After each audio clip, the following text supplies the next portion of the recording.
नमस्कार दोस्तों, उषा की आवाज चैनल में आप सभी का स्वागत है। हमारी आज की कहानी है संतुष्ट। प्रमोद, मैं नौकरी करना चाहती हूँ। थाली में गर्म रोटियां रखती हुई श्वेता बोली। नौकरी? ऐसे अचानक? पर क्यों? मैंने या मम्मी ने कभी किसी चीज के लिए रोका है तुम्हें? वो बात नहीं है प्रमोद, मैं अब घर की चार दीवारी से बाहर निकलकर अपनी एक पहचान बनाना चाहती हूँ। शुभी भी अब 3 साल की हो गई है। उसके स्कूल में एडमिशन के साथ ही मैं भी अपने लिए एक अच्छी सी नौकरी खोज लूंगी। श्वेता के सपाट स्वर सुनकर प्रमोद ने बहस करना ठीक नहीं समझा। फिर माहौल को हल्का बनाते हुए बोला, ठीक है भाई, जब तुमने फैसला कर ही लिया है तो मैं कौन होता हूँ तुम्हें रोकने वाला।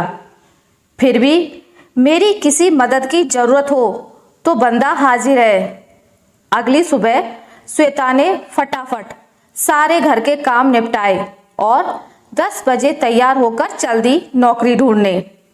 सारे दिन धूप में घूमने के बाद ये तो समझ आ गया कि बिना अनुभव और जान पहचान के नौकरी इतनी आसानी से मिलने वाली नहीं है। कुछ दिन इसी तरह परेशान होने के बाद प्रमोद की मदद से एक प्राइमरी स्कूल से बुलावा आया। स्कूल की बस से आने जाने की बात तय हो गई। श्वेता की तो मुंह मांगी मुराद पूरी हो गई थी। बेटी का एडमिशन भी अच्छे से स्कूल में कराकर अब वो बहुत खुश थी।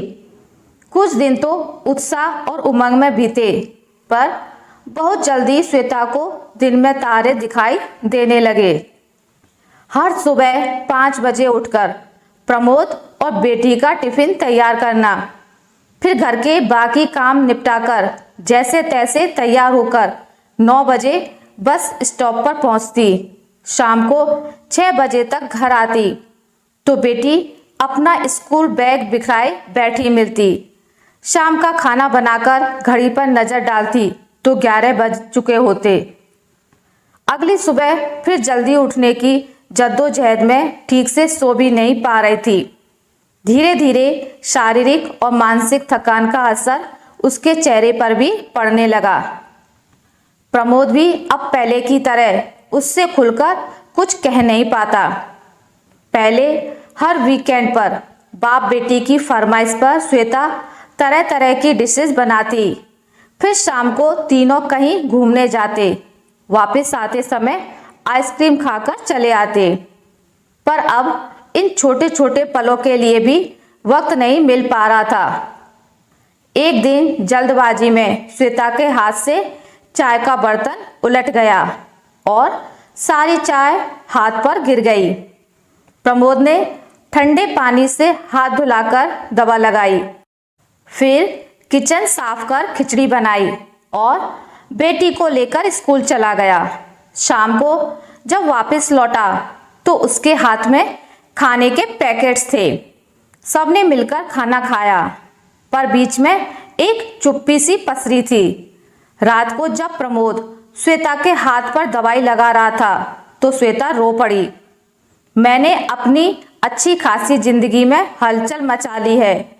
मुझसे नहीं होती ये नौकरी वोकरी।